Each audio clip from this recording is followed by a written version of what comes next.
Bismillahirrahmanirrahim. Assalamualaikum warahmatullahi wabarakatuh.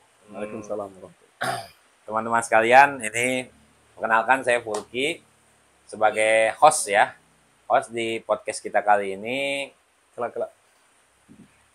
Nggak apa-apa, terusin aja. Nanti kan dipotong. Mm-mm. Nah, pada Masuk. podcast kita kali ini saya bersama dengan ini Al Mukarrom ya, yang terhormat Ustadz Fahmi Hasan Nugroho LCMA ya. Udah LCMA lagi kan beliau ini, subhanallah. Jadi beliau ini termasuk panutan saya ya, insya Allah ya Ustadz Fahmi. Mudah-mudahan pada kesempatan kali ini saya akan ngobrol-ngobrol dengan beliau lah. Ya, kita ambil ilmu beliau ini, bagaimana beliau adalah seorang dosen juga, beliau juga seorang lulusan Mesir, kemudian juga S2, kemudian sekarang juga sudah doktor ya. Belum. Belum. Oh, belum dokter. Ya, jadi udah dokter, tapi kalau di bahasa Sunda itu ada namanya Chan.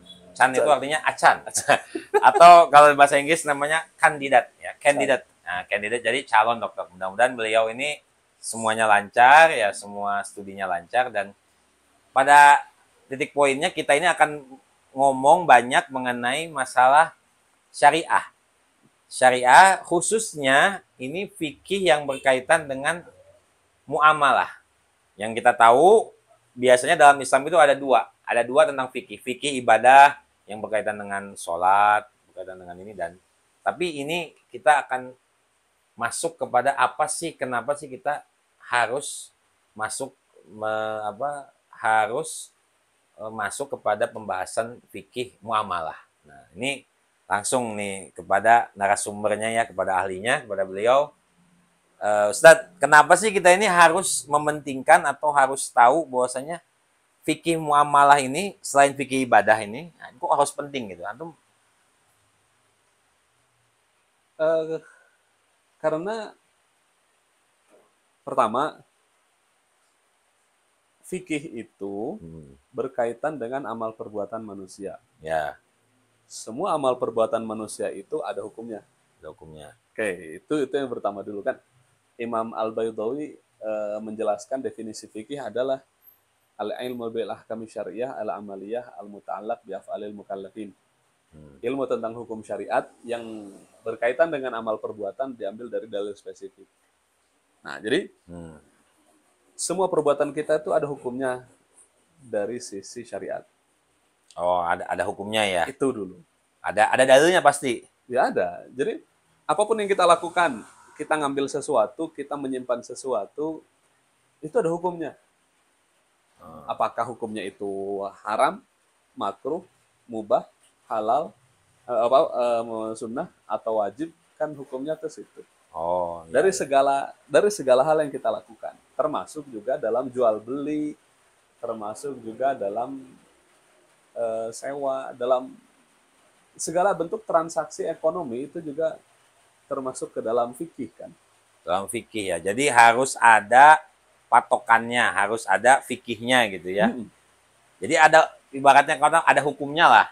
Ya, sekarang yang lagi rame-rame bank syariah kah atau apa, atau semuanya itu harus berkaitan dengan fikih ya.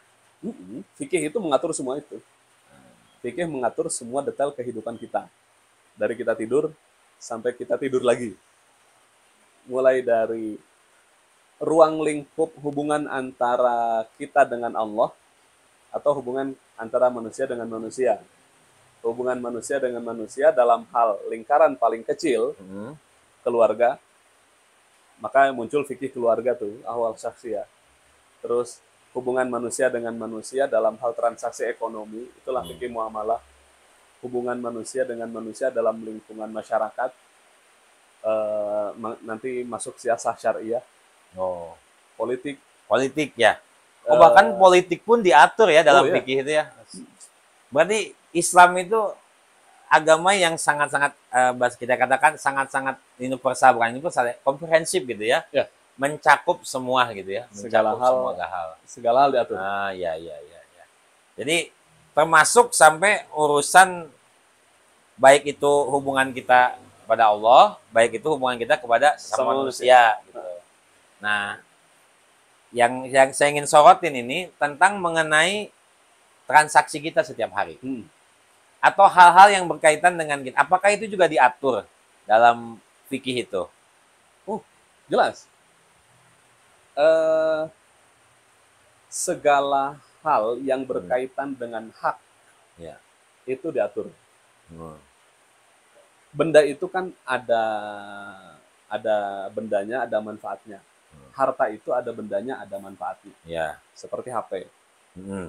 HP ini ada bendanya, tapi ada manfaatnya. Hmm. Jadi ada dua sisi dari suatu barang itu. Ada hak kepemilikan atas benda, Ya. ada hak manfaat atas benda. Perpindahan hak itu harus sesuai dengan syariat. Ini HP nih, HP ini milik saya. Ya. Terus kemudian HP ini status kepemilikannya bisa berpindah tangan dari saya ke antum. Perpindahan itu harus sesuai dengan syariat antara satu jual beli. Ya. Yang kedua penyerahan hibah. Penyerahan bisa. Hibah. Hibah itu apa? Pemberian. Pemberian. Oh iya, ya. Perpindahan kepemilikan. Kepemilikan. Betul. Jadi perpindahan kepemilikan bisa dengan jual beli. Terus kemudian bisa dengan hibah. Ya. Bisa dengan wasiat. Ya. Tapi wasiat itu kan baru dilakukan setelah meninggal. Ya. Bisa waris. Waris itu dari kita ke anak. Ini rumah ini milik saya, lalu kemudian ketika meninggal, rumah ini berpindah kepemilikan kepada yang masih hidup. Kan wah, gitu. ini rame nih.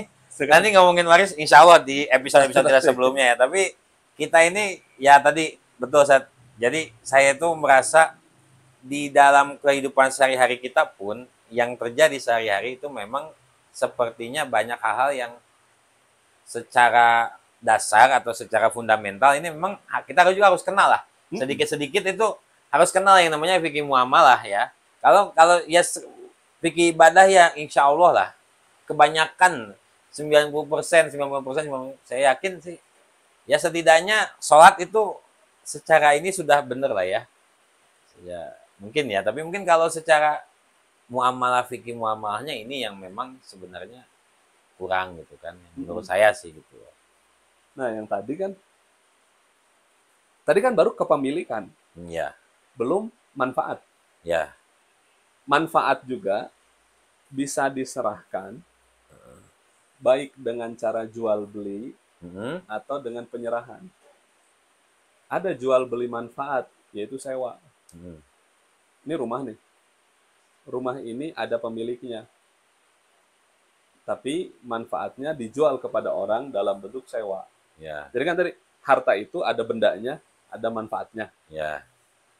Seseorang bisa saja memiliki keduanya, tapi bisa jadi hanya memiliki satu.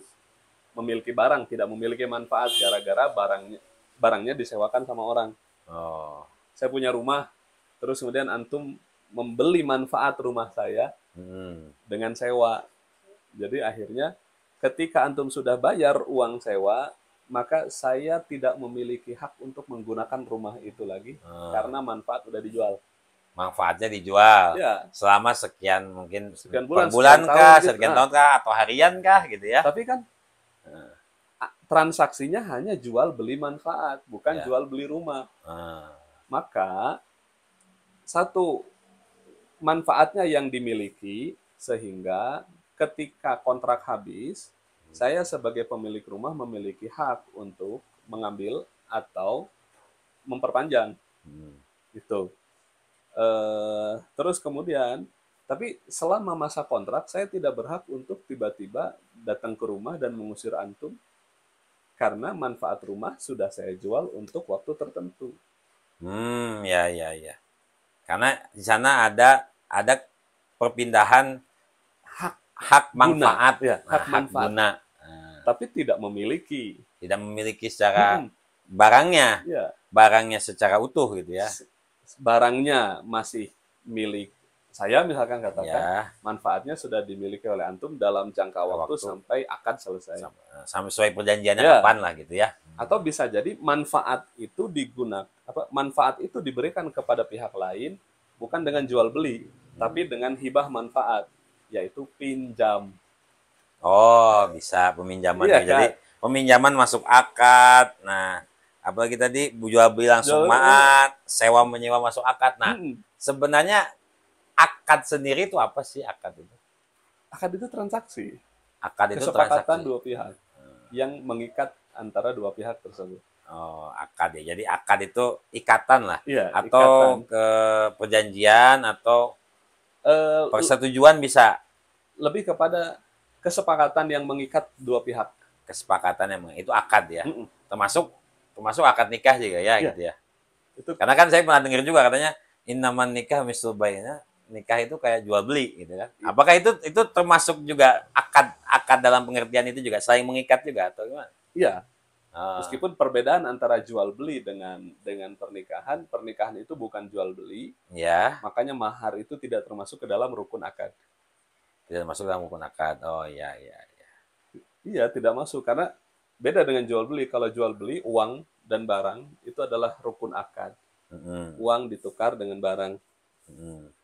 Dalam akad nikah nggak bisa gitu. Bukan berarti mahar diberikan untuk mendapatkan wanita kan nggak gitu. Ya, makanya bahasanya mungkin mahar ya. Mahar itu bukan Mahar itu bukan rukun, bukan ininya ya, bukan. bukan rukun. Dia mahar itu adalah kewajiban yang datang karena akad nikah. Oh iya iya iya, paham paham. Mahar itu tidak diwajibkan untuk disebutkan dalam akad karena Heeh. mahar bukan rukun. Tapi mahar menjadi wajib kalau sudah ada dukul. Iya iya iya. Betul betul Sat, betul. Heeh. Jadi eh, tapi maksud saya tadi prosesnya adalah intinya akad itu adalah Iya, ikatan antara dua belah pihak gitu ya. ikatan antara para pihak terhadap suatu hal. Maka sebenarnya begitu banyak ya dalam kehidupan sehari-hari kita sebenarnya yang sebenarnya ini mencakup nih. Kita kadang jual beli lah, kadang kita hutang piutang, kadang kita apa? Kadang kita sewa menyewa, kadang kita pinjam meminjam. Nah, ini sebenarnya harus ada akadnya ya. Iya, harus jelas akadnya. Ya, Seperti ini, misalkan antum itu pegawai, ya, pegawai kantor, ya. terus kemudian mendapatkan motor. Akad akad penggunaan motor ini apa? Hmm, Apakah meminjamkan? Kan ya. dia motor dinas, motor dinas. Ketika apa namanya? Ketika kantor memberikan motor, itu kan berarti apa? Kantor meminjamkan motor kan. Ya, Maka kita sebagai yang diberi pinjaman motor, apakah memiliki motor itu? ya tidak. Kan tidak kan? Ya, Maka betul. nggak boleh dijual loh. Oh iya benar-benar. Gak boleh dijual Nggak ya, boleh ya. dijual karena bukan miliknya. Atau Ah, lagi sewa. Akad ya. kita sewa. Kita rental mobil. Maka yang kita miliki hanya hak guna mobil itu, bukan milik mobil itu. Jadi nggak boleh dijual. Nggak boleh. Lagi digadai ya. Waduh, nih ya Nggak boleh. pemirsa jangan ya. Habis nyewa, habis itu ngegadein mobil apa barang orang. Aduh, jangan ya, jangan. Nah, makanya itu melanggar hukum. Iya, iya.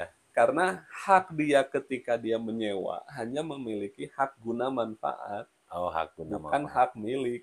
Jadi itulah antara hak milik, ada hak guna Iya, manfaat. itu. Disitulah yang akan apa? Kalau hutang piutang, Hut- hutang piutang itu Hutang hak itu hak kan, manfaat apa hak milik misalnya? Ya, hutang itu bisa muncul dari banyak hal. ya, Satu bisa dari pinjam, pinjam. Saya pinjam uang, itu kan hutang. hutang, Tapi bisa dalam bentuk jual beli yang belum selesai. hutang juga. Hutang. Saya beli beli bakso, bayarnya entar, itu kan hutang. Kalau janji. Kalau janji belum menjadi hutang. Oh, janji bukan hutang. Bukan. Kan suka ada istilah tuh, Nah, janji adalah hutang. Nah, kan gitu kan. janji itu tidak gini ya. Mengikatnya adalah mengikat reputasi, tapi Eh, bukan berarti melanggar hukum ketika janji itu tidak terpenuhi. jadi janji itu kalaupun dilanggar, dia konsekuensinya konsekuensi moral saja. Heeh, Konsekuensinya bukan konsekuensi material. enggak. bukan yang bentuknya ini, tapi kalau janji ya, Ya, karena hanya ucapan, ya karena hanya ucapan. tidak tertulis. Enggak. Oh, jadi Gini, kan beda antara transaksi.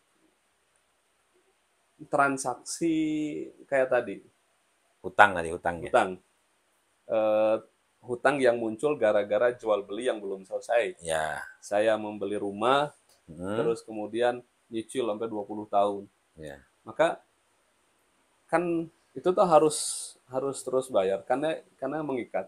Ya. Kalau misalkan saya tidak melakukan itu, tidak melakukan pembayaran, Betul. ada pihak yang dirugikan, yang kedua saya akan berurusan dengan hukum. Karena transaksi ini harus diselesaikan. Kalau janji, kita tidak akan berurusan dengan hukum. Ya karena nggak ada buktinya ketika dibilang dia ngomong dan dia berjanji. Ah, buktinya mana? Bahkan ketika tercatat pun, kalau tulisannya hanya menjanjikan, Ah, tidak akan berurusan dengan hukum. ya Kalau dari fikih mah, orang fikih. Jadi urusannya bukan urusan fikih, bukan enggak, urusan syariat atau enggak. Janji itu nanti reputasi. hmm, Jadi dia mah bukan dia mah dia melanggar janjinya ya ya ya gitu. Tapi dari sisi hukum orang nggak bisa dituntut gara-gara dia melanggar janji. ya ya ya. Jadi janji itu hanya sebagai tadi apa ukuran moral, ukuran reputasi dan apakah dia itu bisa dipercaya atau tidak Mm-mm. gitu kan? Nah, maka biar janji ini mengikat Hmm, dalam transaksi harus ada klausul-klausul. hmm, Bahwasanya janji ini mengikat, bahwasanya kalau kalau tidak melaksanakan janji ini maka yang maka terjadi adalah ini. ini. Oh ya ya. Nanti bahaya kalau misalkan antum antum ada bisnis, butuh duit. Tapi Hmm, kan duitnya nggak langsung butuh saat itu. Misalkan ya gini, mau memberangkatkan orang umroh, ya memberangkatkan orang umroh, rencana misalkan 5 bulan lagi kita mau berangkat, ya. tapi butuh DP 2 bulan lagi. Hmm, Saat ini masih nyari orang. Tapi pas ada satu masa DP itu butuh uang, tapi uang belum ada. Maka ya. biar untuk menjamin itu, antum janjian dulu dengan saya, bikin kontrak. Kalau saya butuh uang, nanti siapkan uang sekian di tanggal tersebut. Hmm, Kalau di bank biasanya ini seperti line facility. hmm. Line facility ketika bank itu harus menyiapkan uang sekian ketika itu dibutuhkan bagi pihak tertentu yang sudah transaksi dengan bank. Itu bukan Oh, hutang, iya iya iya. tapi bank sudah janji untuk menyiapkan uang segitu. Hmm, Nah, kalau ternyata jadi masalah, itu bisa dituntut kalau misalkan ada kontrak iya iya. atau seperti kasus antum mau ekspor barang. Ya, Antum bukan produsen, bukan, bukan produsen, hanya bukan. maklar, Oh iya, eksportir, penengah. ya kan? Antum Nah, yang jual ke luar negeri, ah, produsennya masyarakat. ya ya ya. Nah, masyarakat ketika mereka misalkan antum ekspornya ini Hmm. briket, briket untuk sisa gini. Oh iya iya. Kan petani bikin briket. Apa briket itu kayak areng gitu Iya, ya kan? areng, Iya areng ya tahu. areng, areng batok kelapa. Iya betul. Yang bikin kan para petani itu. Ah, Antum mau ekspor itu, tapi kan duit dari sana belum datang. ya Duit dari sana belum datang, tapi mereka kan pasti butuh modal untuk apa? Ya untuk bikin itu, produksi lah untuk ya. Ya ya produksi. betul betul. Nah, maka antum bisa mengajukan pembiayaan ke bank, Hmm. lalu kemudian eh, bisa uang secara langsung atau bisa dalam bentuk jaminan. Untuk Dalam jaminan. bentuk jaminan bahwasanya nanti sekian sekian bulan lagi Hmm. uang akan datang dari sana. Oh saya itu kayaknya ngeh deh itu apa namanya sih? Bank garansi bukan itu bukan? Ya semacam itu. Oh bank garansi ya kayaknya. Jadi Oh sama itu ya dia jadi ada. siap untuk apa namanya? Siap untuk menjamin Menjamin. itu. Tapi kan antum belum hutang kan? Belum hutang, hanya minta jaminan ke bank. Iya, minta jaminan. Minta jaminan ke bank kalau misalkan ternyata nggak jadi bayar, antum yang bayar pakai Hmm. itu jaminan. Itu pun bisa ya dalam Islam itu bisa. Mm-mm. Jadi Jadi apa? hukumnya ada juga hal-hal seperti itu ya. Awalnya janji itu mengikatnya apa? Janji itu tidak mengikat karena Hmm, janji bukanlah akad. janji bukan akad ya. Tuh. Cuma kita biasa melakukan janji. Nah, biar janji ini menjadi mengikat secara hukum, perlu untuk diikatkan Nah, dalam bentuk ada akad tulisannya, ada tulisannya. para pihak tadi, Mm-mm. ada para saksi. Ini berjanji untuk memberikan kredit sebesar sekian ketika dibutuhkan. Ya, ya. Kalau ternyata ini tidak menyiapkan uang yang dibutuhkan, maka ini berhak untuk menuntut. Nah, itu ditulis di situ. Oh ya, ya. Ya bahkan kan saya kan ya saya sering baca juga terus ini ya maksudnya ada satu saat merenung tuh dalam Al-Quran itu ternyata ayat terpanjang itu ayat tentang transaksi ya. Eh, Ya kan transaksi ya. Kena hutang. Transaksi ya termasuk hutang ya tadi Mm-mm. ya. Baik itu transaksi baik itu hutang. Jadi kok ayat terpanjang dalam Al-Quran tuh ayat transaksi kok ayat yang lain nggak sedetil itu atau maksud saya tidak sepanjang itu. Kok ini sampai satu kalau di Quran kita itu satu halaman gitu kan. Kenapa? Pasti saya yakin ini pasti ada hikmahnya. Dan kayaknya kita ini nggak banyak entah maaf ya mungkin kita tuh nggak ngerti Hmm. bagaimana bertransaksi syariah secara syariah tuh bagaimana atau kita pun udah tahu mungkin cuman kita tidak mau melaksanakan. Nah, menurut antum ini kita minum dulu ya kopi. Dan menurut antum tuh gimana tuh? Kok sampai ke apa ya? Kok sampai kita itu eh, apa gitu? Atau kita kurang ngerti atau memang mungkin kebanyakan kita udah ngerti atau nggak mau melaksanakan? Kalau hikmah yang saya pahami dari kenapa ayat yang paling banyak, yang paling panjang adalah tentang hutang. Karena Allah tahu bahwasanya harta itu akan membuat sengketa. nggak nggak siap semua ya. Semua. Semua orang yang mau dari orang paling paling katakanlah menurut kita paling nggak soleh kayak saya misalnya kan, atau sampai orang yang kayak paling soleh kayak antum bisa jadi kena gitu ya. Harta itu potensi konfliknya, Uh, potensi sengketanya banyak besar. Maka Allah nyuruh catat ya untuk pembuktian biar kita bisa selesai dalam sengketa, siapkan bukti. Sederhana. sederhana sebenarnya. Kita tadayantum bidainin ila ajalin musamma faktubu. Kalau kamu ngutang dalam bentuk apapun, Ya pinjam, jual beli sewa. belum, iya, seperti sewa tapi belum sewa dan pelunasannya nanti. Uh, Atau dalam tadi jual beli yang belum selesai pelunasannya nanti. Harus ada catatan. baik misalnya barangnya dulu uangnya nanti atau uangnya dulu barangnya nanti yang bisa itu yang penting ada tempo nggak langsung lah gitu ya. Harus ada catatan. Bukan seperti kayak kita beli permennya dikasih ininya kalau itu langsung ya Itu dianggapnya. langsung.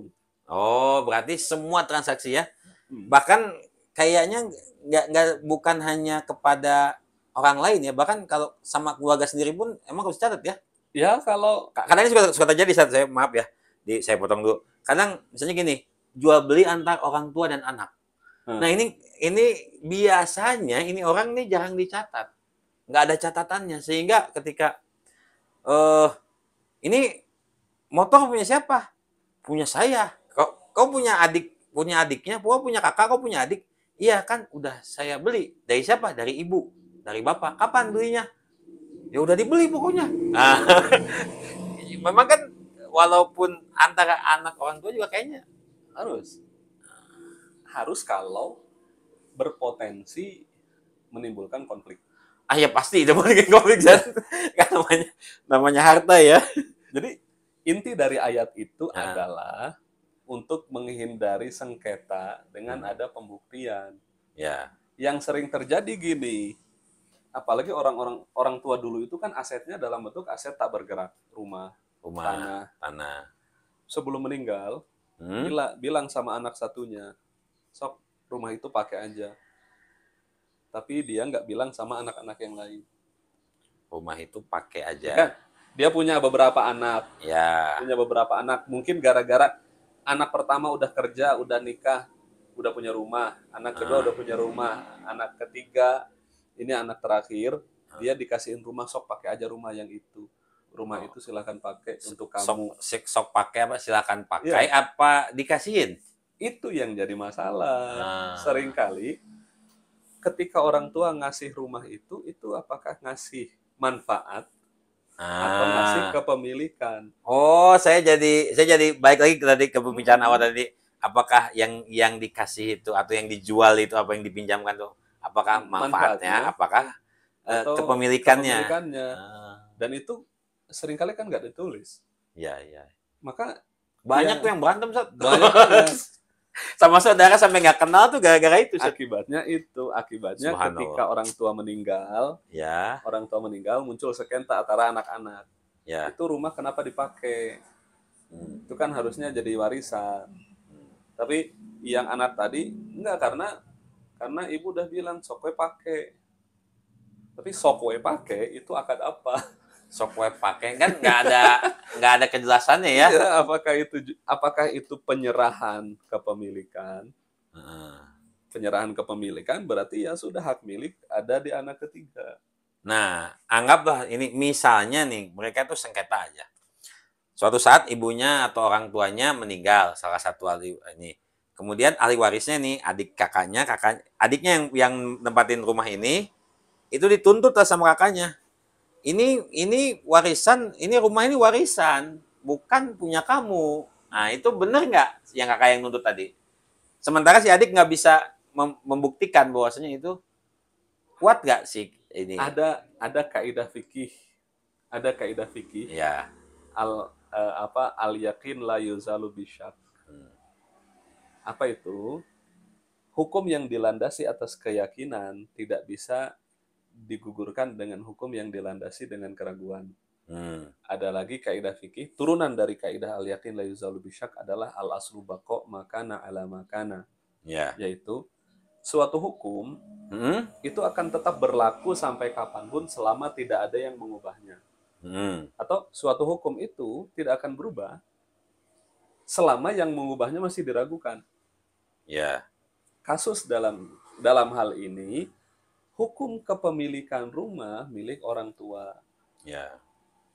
Maka hukum itu akan tetap berlaku sampai kapan? Sampai kapanpun. Kecuali ada hal yang mengubah itu. Apa yang mengubahnya? Serah terima kepemilikan, Ya. baik dengan dijual Hmm. atau dengan diserahkan. Cuma kalau serah terima ini tidak bisa dibuktikan, maka yang berlaku adalah hukum asal.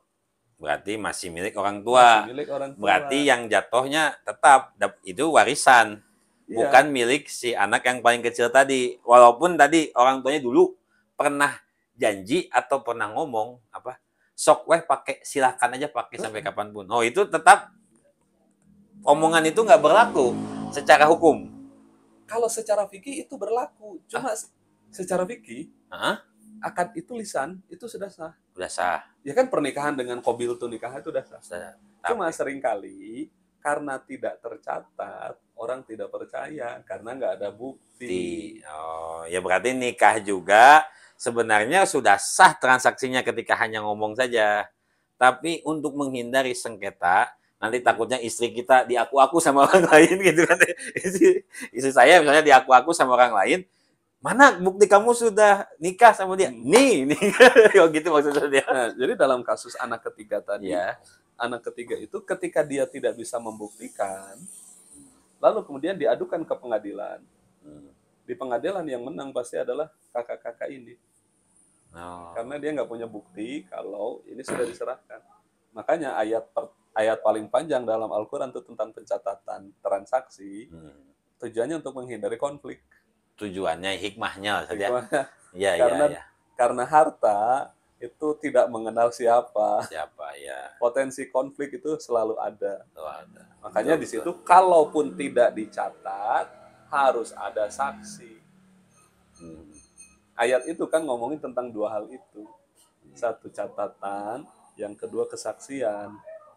Jadi ini syarat dari sebuah akad, sebuah transaksi, terutama transaksi yang ada jangkanya atau ada temponya atau tidak langsung mungkin saja. Bisa dikatakan segala jenis transaksi yang berpotensi menimbulkan konflik Hmm.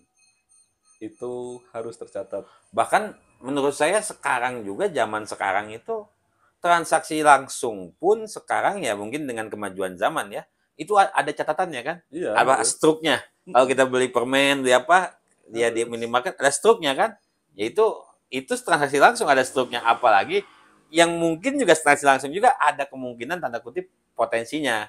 Cuma potensi itu biasanya kan mungkin selesai kayak karena langsung kan, beli ini, oh ini kurang, dianya masih ngelihat, ininya masih, dianya masih ada di situ, oh ya kurang ya, tinggal dilengkapi. Tapi kalau nggak langsung kan, ya itu tadi betul-betul.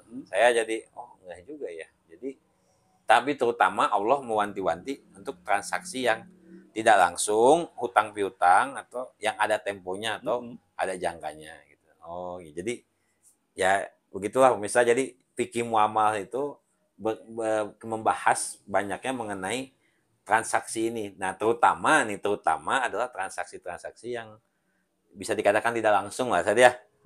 Atau transaksi langsung pun diatur. Oh Iyalah, iya, transaksi langsung kan pun tadi diatur.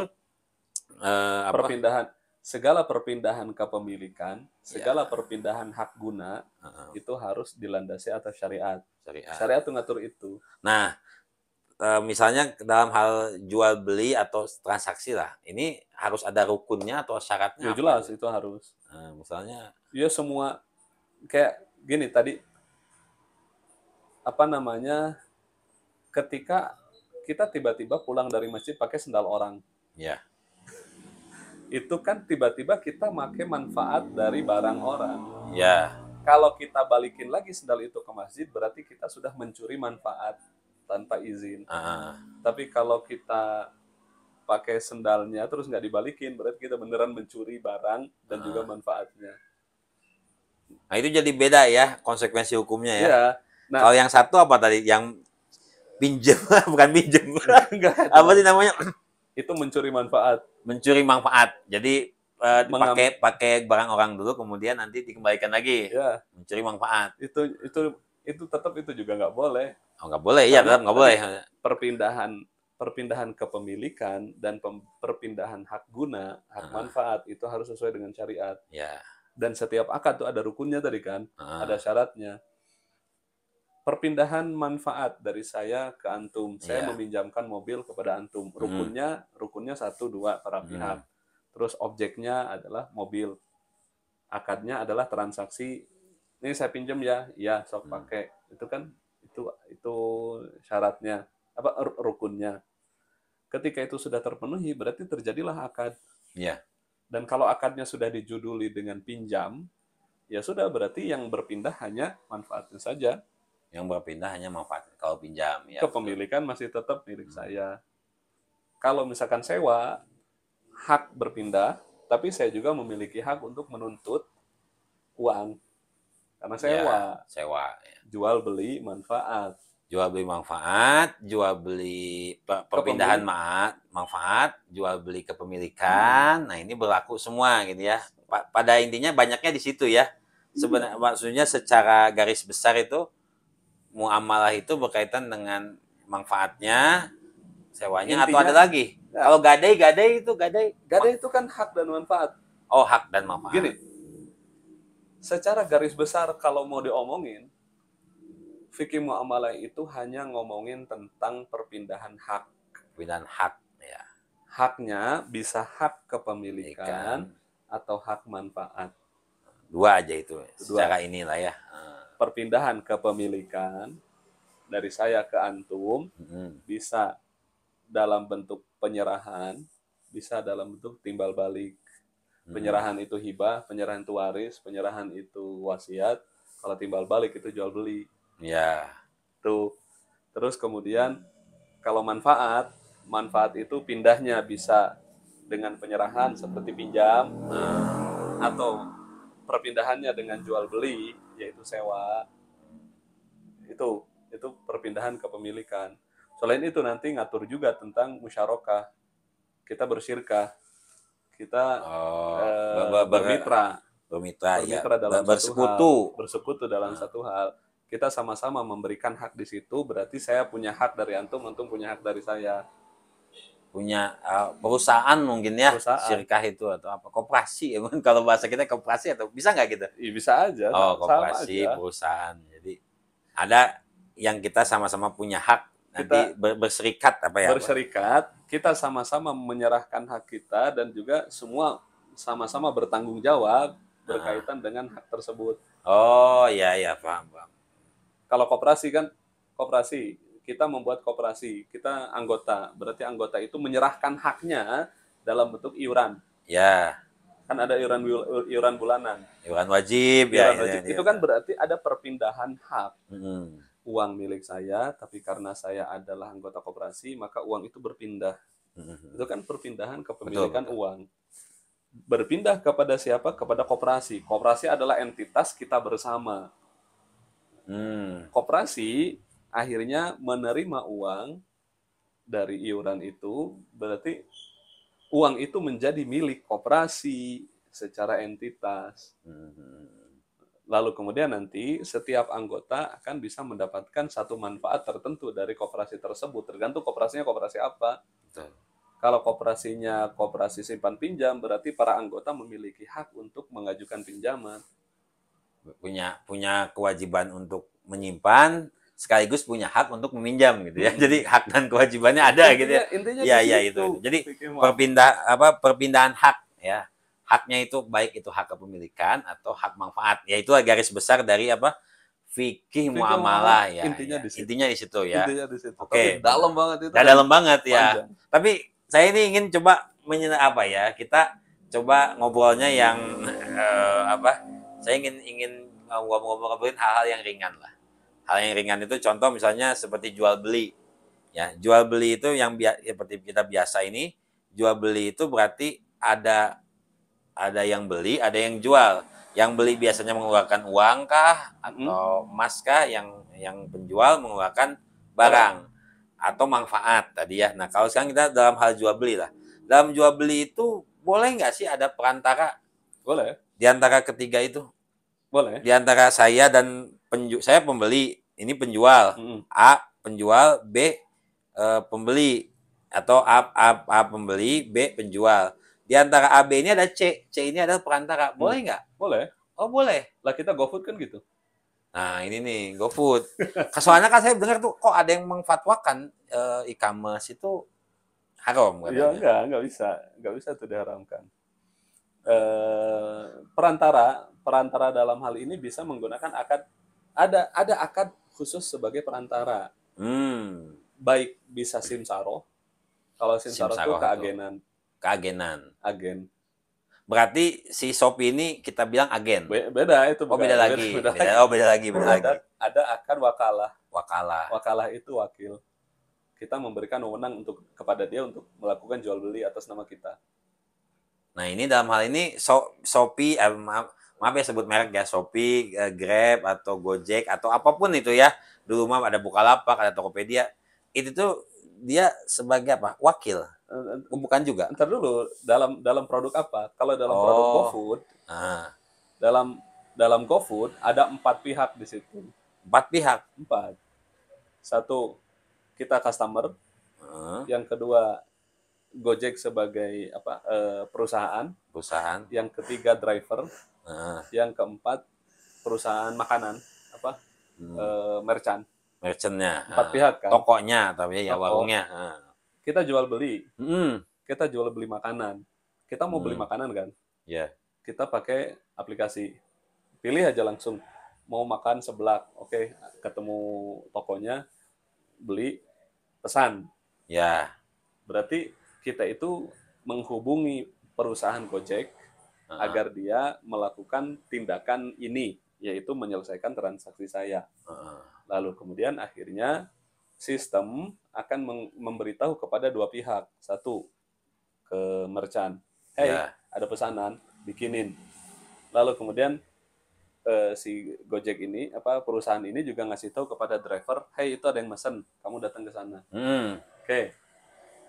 Lalu kemudian transaksi kan terjadi, jual beli terjadi antara driver dengan perusahaan, dengan merchant. Ya, dengan merchant. Tapi atas namanya bukan atas nama driver kan. tapi atas Iya. nama kita sebagai customer. Nah, Coba aja perhatiin ketika empat pihak ya. ya, Yang terlibat empat pihak. Kita, dalam hal ini e-commerce-nya, punya perusahaan e-commerce-nya, kemudian yang punya tokonya, merchant-nya, warungnya, dapurnya, driver. kemudian drivernya. Ini empat pihak ya. Dan empat pihak ini hubungannya beda-beda. Empat Ya, pihak itu saling berhubungan satu sama saling lain dengan berhubungan. akad yang beragam juga. Oh, akadnya beragam. Akad kita dengan driver adalah akad wakalah. Tadi Wakalah, perantara itu. perantara. Kita mewakilkan dia untuk melakukan transaksi atas nama kita. Makanya ketika Kalau sama Shopee, akadnya apa itu? Kita sama Shopee-nya atau kita sama Grab-nya atau sama kalau ya dalam itunya. kasus GoFood tadi ijaroh, Oh, kita makanya ada biaya jasa. menyewa jasa dia. Oh, Kita menyewa jasa dia. Dia sebagai perusahaan, dia menarik biaya jasa dari kita, dia menarik biaya jasa dari merchant, dia menarik biaya jasa dari driver. Makanya ada potongan di sini, potongan di sini, potongan di kita. ya, enak ya. Ya enak kalau kita punya hal seperti itu ya. Itu Ya, karena kecanggihan teknologi iya, dan mereka yang bikin sistem harus keamanan ketat ya. oh iya Ya iya begitu. benar. Ya kalau kata orang Bangladesh mah teknologi ya gitu ya mungkin jadi apa mereka itu karena kemajuannya. Tapi ya ini di luar pembahasan ya. Oh kita nggak bisa ya buat yang kayak gitu ya.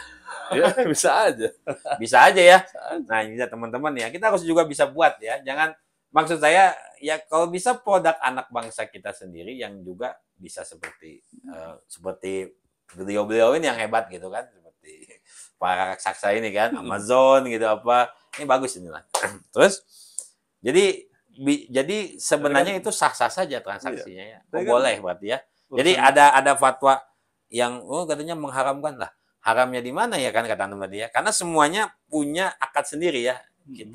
Kita sama driver itu ada akadnya mewakilkan pembelian, kita sama e-commerce ini ijaroh atau menyewa jasa dia untuk hubungan antara ini Gojek apa sebagai perusahaan.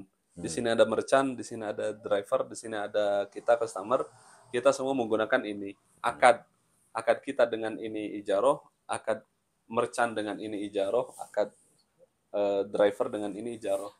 Sewa layanan lah ibaratnya gitu. Tapi kita dengan akad kita dengan merchant itu jual beli.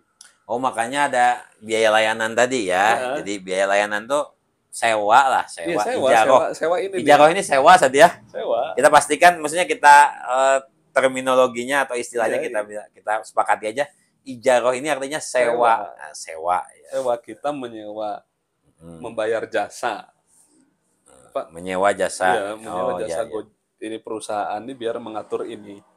Antara kita dengan merchant itu adalah jual beli, cuma jual belinya tidak langsung karena yang datang adalah driver. Maka driver posisinya sebagai wakil dari kita untuk melakukan transaksi. Yang tadi ditanyain tentang boleh nggak jual beli ada perantara? Ya GoFood itu kan perantaranya. Boleh, berarti ya intinya e-commerce itu boleh ya, karena setiap ini punya akadnya masing-masing dan akadnya saling mengikat ya. Antara ini mengikat dengan ini akadnya sewa, ini akadnya adalah mewakilkan pembelian dan lain sebagainya. Nah, sekarang ada lagi yang lagi rame mungkinnya di kita ini arisan.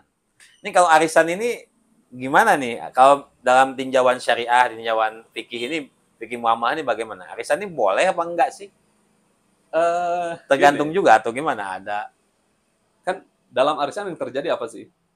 Yang terjadi di dalam arisan itu kan perpindahan kepemilikan atas uang. Iya. Arisan tuh kayak ngumpulin uang tapi nanti dapatnya bergiliran gitu saja. Kan ketika kita menyerahkan uang itu kan harus ada judulnya. Karena di situ terjadi perpindahan hak. Perpindahan hak. Uang 100.000 setiap bulan 100.000 itu kan pindah kan dari kantong kita ke kantong perkumpulan. Ya. Yang nanti perkumpulan ini dikocok atau sesuai dengan urutan pindahnya nanti kemana. Pada dasarnya nggak jadi masalah. Oh, dan itu boleh ya? Boleh. Dengan semuanya saling sepakat untuk Mm-mm. membayar. Mm-mm. Yang nggak boleh itu ketika sudah sepakat, lalu kemudian dia dapat giliran pertama, habis itu nggak bayar lagi. Oh iya, iya. Wah enak banget dia itu. Jangan, ya, jangan nih yang biasa ikut arisan jangan ikuti gitu ya. Bayar paling awal, ternyata paling awal dia pengen dapat paling awal, ternyata malah Dia dia nggak bayar sendiri. lagi. Yuk Oh, dia nggak bayar. bayar lagi, jangan lah ya. Itu jadi apa namanya? Pada pada intinya kita ini harus apa ya? Harus memperhatikan itu. Jadi hal-hal terkait ini tuh memang bahkan dalam arisan juga harus ada peraturannya ya, harus ada akadnya. Ini akad ini berapa bulan, berapa ini, berapa orang dan lain sebagainya Mm-mm. harus jelas lah gitu. Itulah, meskipun tidak dinamai dengan akad, tapi ketika kesepakatan itu sudah terjadi, itulah transaksinya, itulah akadnya. Oh iya iya ya. Makanya saya pernah sebenarnya ingat satu hadis tuh namanya al muslimuna ala syurutihim. Nah, Jadi orang Islam itu ya yang sekiranya masih sepakat pada satu hal yaitu menjadi hukum di antara mereka hukum gitu ya berlaku saja. bagi mereka. Ya hukum bagi mereka tapi selama ya mungkin itu yang penting halal gitu saja ya. Harus Mm-mm. halal. Tadi udah kita ngomongin e-commerce, arisan. Nah, sekarang saya ngomongin jual beli emas. Mm-mm. Nah, di kita ini kalau emas ini apakah alat pembayaran atau hanya sebuah barang yang bisa dijual belikan atau bagaimana nih hukumnya ini? Emas itu memiliki dua fungsi. Heeh. Pertama, fungsi sebagai komoditas. Yang kedua, fungsi sebagai mata uang. Komoditas itu maksudnya Barang. ya barang aja gitu ya, Mm-mm. barang terus mata uang. Iya, emas itu memiliki dua fungsi ini. Pertama, fungsi sebagai barang, Hmm, yang objek jual beli. objek jual beli, Yang kedua, dia fungsi sebagai uang, uang, sebagai alat tukar. alat tukar, ya. Di masa Rasul, dua ini terjadi. Fungsi dua-dua ini dua-duanya benar-benar berjalan, baik sebagai komoditas ataupun sebagai mata uang karena menjadi dinar. Oh, ya, ya, Kalau ya. sekarang yang terjadi, uang rupiah kita sudah menggantikan posisi emas sebagai alat tukar. Oh, jadi sekarang mah hanya kalau kita beli emas tuh hanya barang aja. Nggak bisa Sekarang, buat bayar. enggak kan? Kan Oh. nggak bisa kan Ya, sekarang? ya nggak bisa sih. Kita masa mau beli siomay pakai pakai pakai emas Mm-mm. segini gitu kan. Mang beli siomay emas segini nggak bisa gitu ya. Enggak. Jadi emas saat ini tidak, mayoritas masyarakat dunia Heeh. tidak lagi menjadikan emas sebagai fungsinya sebagai alat tukar. Oh, berarti sampai sekarang kayaknya nggak ada. Mungkin di negara manapun kayaknya udah nggak ada ya, Enggak, yang pakai emas sebagai alat alat pembayaran, alat tukar enggak. gitu, nggak ada. Itu sekarang sudah digantikan dengan uang. Uang kertas, Mm-mm. Bukan uang kertas sebenarnya, eh uang uang angka. uang angka. Karena uang kita itu uang fiat. Uang fiat itu uang yang isinya intinya nominal, angka. Uang angka aja. Terlet, terserah dia dalam bentuk uang kertas ataupun uang di rekening, kan angka yang Oh iya terpenting iya kan. ya, cuman angka aja ya. Angka. Ya, berarti uang kita itu angka aja ya, nggak ada nilai maksud saya nggak ada nilai intrisiknya sama sekali Nggak ya. ada. Kalau emas kan jelas nih, emas ini Iya. segini gitu kan, 1 gram, 2 gram atau 0,01 gram itu kan ya jelas nilainya ada kelihatan emasnya, sesuatu yang berharga. Tapi kalau sekarang berarti intinya uang itu, emas itu pada zaman sekarang adalah hanya mayoritas digunakan, Hanya walaupun sebagai, belum tentu ya, ada mungkin beberapa orang yang mungkin walau alam beli apa pakai emas mungkin masih ada tapi mm-mm. tidak digunakan secara hukum negara atau secara Ya, kemajemukan, secara umum orang nggak dipakai gitu saja. maka perdebatan yang muncul sekarang adalah ketika emas ditransaksikan tidak sesuai dengan aturan yang ada di dalam syariat. Nah itu jadi Karena dulu kan dua fungsi ini. ya. Dulu punya dua fungsi ini. Maka dalam hadis ada aturan transaksi emas itu, kalau emas dengan emas, maka harus sama beratnya dan harus tunai, kontan. Kontan. Maksudnya kita punya dinar, tapi kita ingin beli perhiasan emas yang udah jadi tuh. Kita ingin beli kalung dan uang kita adalah uang dinar. Kalau mau transaksi langsung antara dinar dengan kalung, maka kalungnya harus satu dinar itu kan 4,5 gram. Ya, Empat setengah. 4,5 ya. Sekitar atau Ya, 4/4 gram. iya. Nah, maka kalau ininya 4/4 gram, maka itunya juga harus 4/4. Nggak boleh lebih. Oh, perhiasannya harus 4/4. Ininya harus. Uang dinarnya yang itu emas juga. Ah, Oh, iya, dulu mah katanya dinar itu emas murni bukan ya? iya. Murni bener. Mm-mm. Oh, nggak kayak sekarang ya. Ada yang 16 karat gitu. Enggak. Berarti 24 karat zaman dulu mah ya. Mm. Nah, Oh, iya iya iya. maka pernah ada hadis Rasul ketika ada seorang sahabat itu, Hmm. dia punya kalung, ingin membeli kalung yang ada manik-maniknya. Hmm. Kalung ada manik-manik batu-batu perhiasannya. Hmm. Rasul bilang, kalau mau dijual dengan emas lagi, lepaskan dulu itu si batu-batu itu, Hmm. baru kemudian jual. Maksudnya biar ketahuan berapa sih berat emas aslinya. Hmm. Berat emas asli itu baru kemudian beli dengan berat dinar ini. Ya, nah itu manik-maniknya? Ya, kan Manik biar antara emas dengan emas emas ini itu sama. setara. Intinya Jadi harus 1 gram itu. sama 1 gram. Pinjam Mm-mm. 1 gram, balikin 1 gram gitu. Iya kan Ya, dalam ya, ya. transaksi itu syarat pertama harus sama beratnya. Itu emas ya, Yang emas ya. kedua harus kontan, dibayar saat itu, diserah terima harus saat itu juga. Hmm. Ada hadis Rasul ketika seorang sahabat itu ingin ingin menukar emas dengan perak. Ini perak saya nih, tapi nanti silakan ambil dulu. Terus kemudian nanti gini ceritanya, emasnya saya ambil dulu, Hmm. nanti pembantu saya akan datang bawa perak.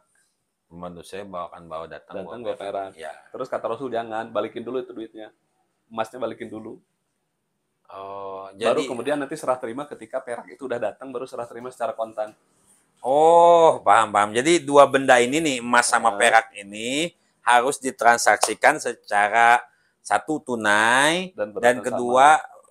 yang kedua berkesinambungan, maksudnya tuh langsung gitu ya. Nah, Mm-mm. jadi nggak ada jeda atau nggak ada temponya Nah, gitu ya. jadi kalau emas dengan emas, aturannya dua. Satu harus sama, dua harus tunai. Tapi kalau emas dengan perak, transaksinya emas dengan perak, maka syaratnya cuma satu, yaitu harus tunai. Harus tunai. Tunai nggak mungkin sama 1 gram emas dengan 1 gram perak nggak Ya, bisa. beda. Oh iya, beda. 1 gram emas sekarang 2 juta, 1 gram perak sekarang hanya 26.000. Oh ya, jadi tunai ya, harus tunai. Tapi harus tunai. Nah, tapi Nah, itu juga sedikit aja ya. Sekarang itu orang mulai juga banyak yang investasi di emas ya, bahkan mm-mm. di perak pun.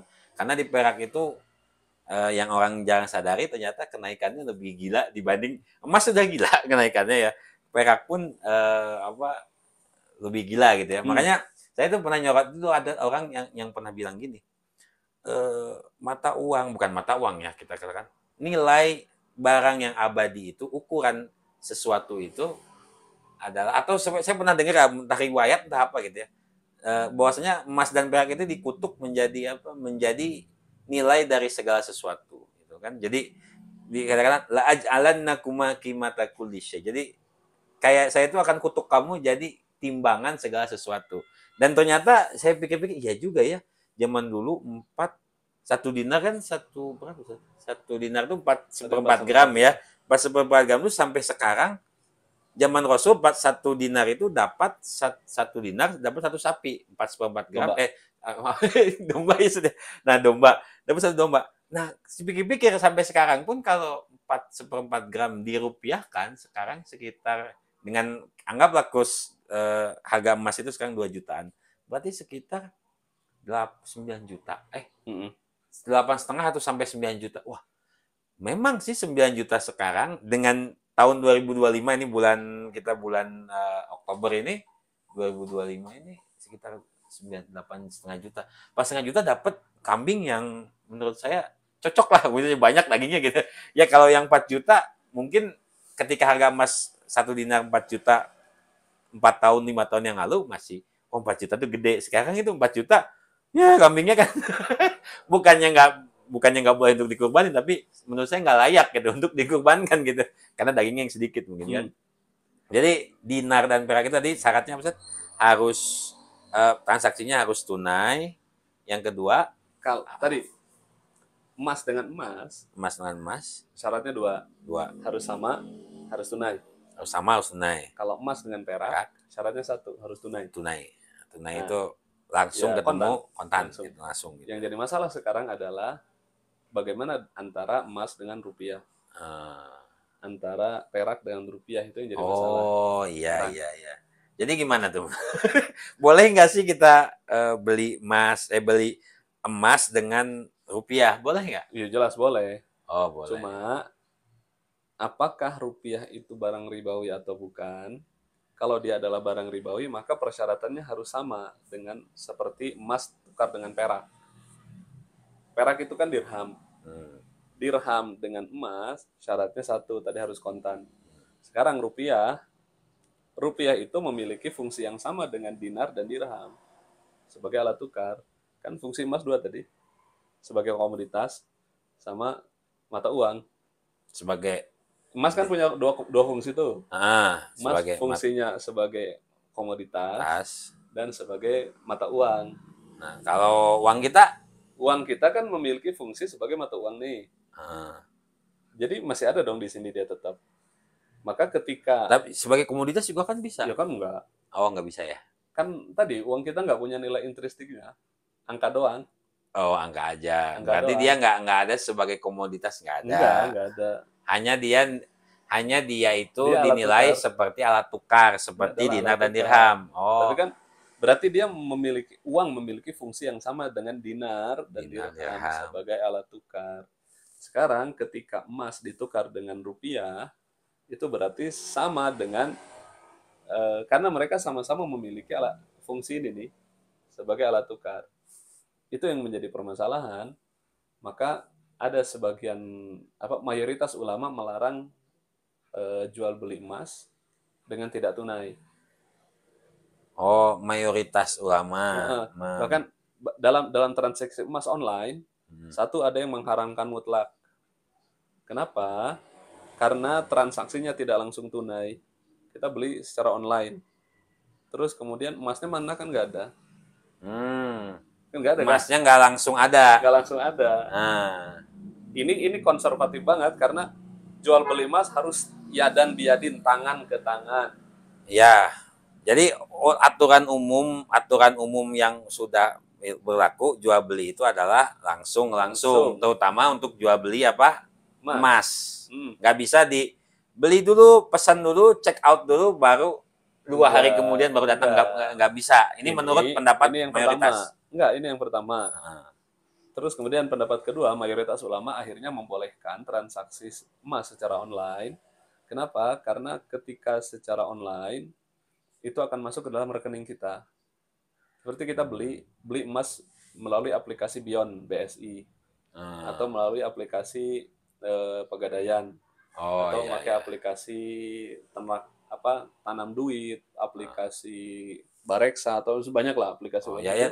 Sebagai info ini podcast ini tidak disponsori atau belum disponsori oleh BSI dan yang disebut tadi ya. Itu kan jual beli emas digital itu kan.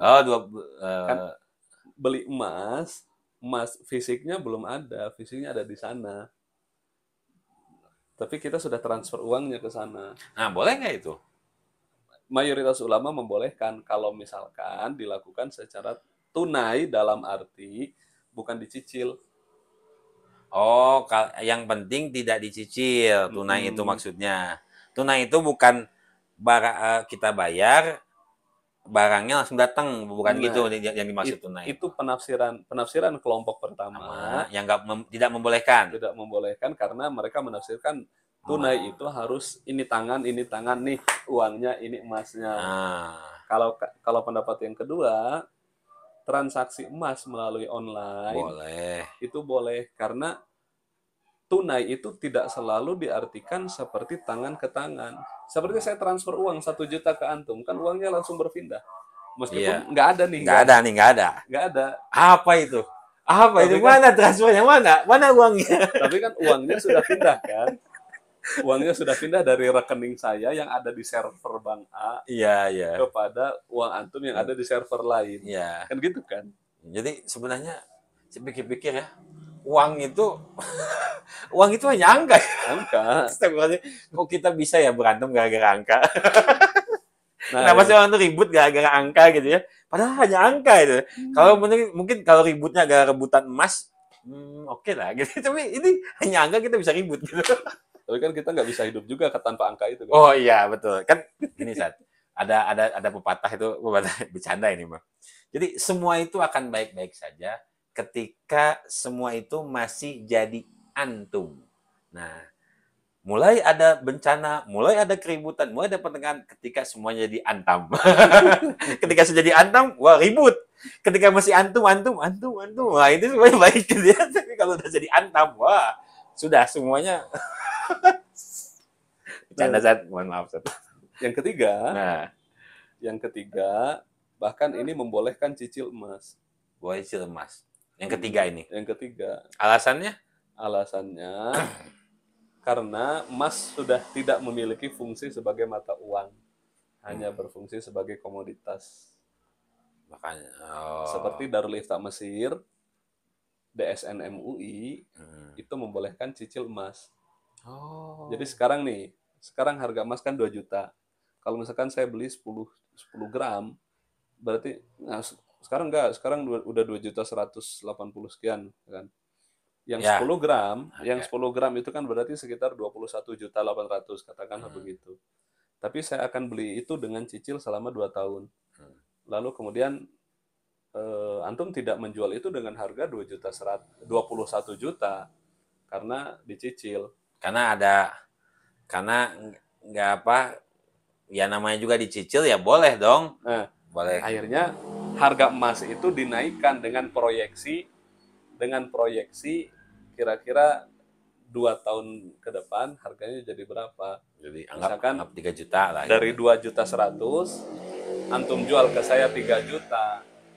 Jadi antum mendapatkan selisih 21 juta, antum jual ke saya jadi 30 juta secara dicicil. Karena ini boleh dengan alasan, boleh dicicil dengan alasan ini komoditas. Bukan alat tukar ribawi atau alat tukar jual beli seperti emas dan dirham zaman dulu. Ya. Oh, asumsinya bukan asumsi. Dasar pijakan argumentasinya hukum ini adalah bahwasanya emas ini hanya sebagai barang aja, sebagai komoditas. Jadi boleh dicicil. Boleh. Jadi yang saya rangkum lagi biar mungkin mudah pemirsa, jual beli emas itu satu ada yang tidak membolehkan, yaitu online. Karena jual beli emas online. Jual beli emas online ada yang tidak membolehkan karena yang pertama harus yadan biadin, harus langsung ya saja. Harus langsung uang berikut dengan emasnya mana gitu ya. Yang kedua tadi yang membolehkan jual beli online. Membolehkan jual beli online emas. Tapi nggak boleh secara cicil. Tapi tidak boleh dicicil. Dan yang ketiga tadi boleh cicil. Boleh dicicil tapi ya udah boleh dicicil aja. Boleh dicicil aja. Walaupun dengan online juga boleh. Ya. Online boleh dicicil ya. Ya seperti banyak platform-platform yang bertebaran seperti itu. Karena menganggap bahwasanya yang nomor 3 ini emas itu adalah bukan lagi sebagai mata uang. Nah, kehilangan fungsi sebagai mata uang tapi masih memiliki fungsi sebagai komoditas. Jadi ini yang membolehkan. Kalau antum nih antum kira-kira nih ya kalau sebagai DSN MUI saya kan pasti percayalah sama fatwa antum gitu. Antum lebih condong banget yang 3 ini. Kira-kira antum kemana nih? Kalau saya pribadi ngambil pendapat yang kedua. Jadi karena jual beli online jual beli emas online boleh. Nah, boleh jual beli emas online. Nanti nggak usah dicicil. Tapi nggak usah dicicil. Tapi Sat, kok cerita aja ini ya. Sedikit aja pengalaman. Lebaran kemarin itu beli emas itu 1 gram 1,8. Nah, mungkin baru hari kemarin itu beli 2,7. Hah? 900.000 nggak nyampe setahun.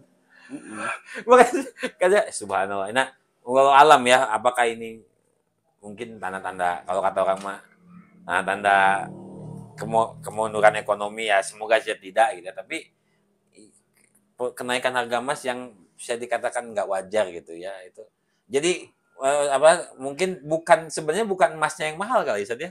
Tapi mungkin nilai mata uang kita yang Enggak, karena emas sudah lepas dari fungsi sebagai mata uang, emas itu menjadi komoditas, maka harga naik dan turunnya tergantung dengan demand tinggi atau tidak. oh Permintaannya sedang tinggi, oh sekarang permintaan sedang tinggi permintaan sepertinya. sedang tinggi dan ketersediaannya terbatas, akhirnya dia naik. Oh, hukum apa? Hukum Supply supply and demand supply and demand ya. Permintaan plus dengan pasokan pasokan. dan permintaan itu berlaku. Oh, menurut antum ini emas naik ini gara-gara permintaan yang tinggi. Ya, terserah apakah permintaannya itu real atau itu rekayasa, Rekayasa, tapi memang itulah yang menggerakkan itu. betul betul Maka betul. klaim di hubungan antara dinar dengan domba itu menurut saya udah nggak logis. Itu Hmm. tidak didasari atas bukti yang benar. Karena oke okay, dulu harga domba itu kalau diukurkan dengan dinar, satu dinar satu Kalau domba. domba ya. Tapi kan sekarang udah nggak gitu. Karena karena hubungan antara emas dengan barang-barang yang lain itu Heeh. tidak seperti ketika fungsinya sebagai mata uang.